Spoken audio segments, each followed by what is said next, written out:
Avec une semaine de retard, voici ma sélection de livres spécial rentrée. Bon, ce retard me permet aussi de vous demander comment s'est passée votre rentrée ou votre reprise, n'hésitez pas à me le dire en commentaire. Comment vous faire cette vidéo sans vous parler de Babel de Rêve Kong?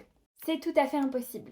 Cette brique est un livre de Dark Academia qui va parler de magie, mais aussi et surtout de colonisation. Le tout en parlant de traduction.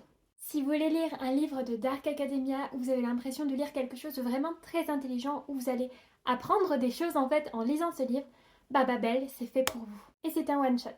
On va enchaîner avec un peu de douceur avec Le Manoir de Castle Cat par Alain Puisségur. Ici on trouve des chats qui font de la magie et qui sont dans une école de magie. Et ce qui tombe bien, c'est que dans le tome 1, c'est la rentrée. On va suivre 4 chats hauts en couleur avec chacun leur personnalité et leur spécialité, dans une ambiance pleine de magie et de ronron.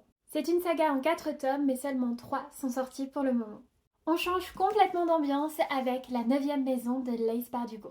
Ici on est de nouveau sur du Dark Academia, mais beaucoup plus cru, trash que Babel. On va suivre une jeune femme qui a de gros problèmes avec la drogue, qui va se faire repérer par la 9e maison de Yale, parce qu'elle a une particularité non des moindres, c'est qu'elle peut voir les fantômes.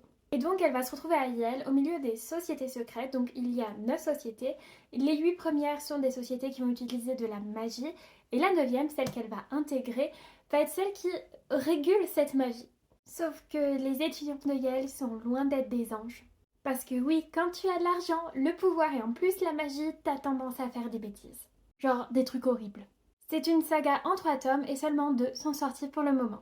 On sort un peu de l'académie, même si là les filles sont aussi pour étudier avec Les filles de Witch Hazel House, écrit par Cécile Guillot et Nora Lake. Donc là on trouve 4 étudiantes qui sont dans un manoir pour étudier la littérature dans un groupe organisé.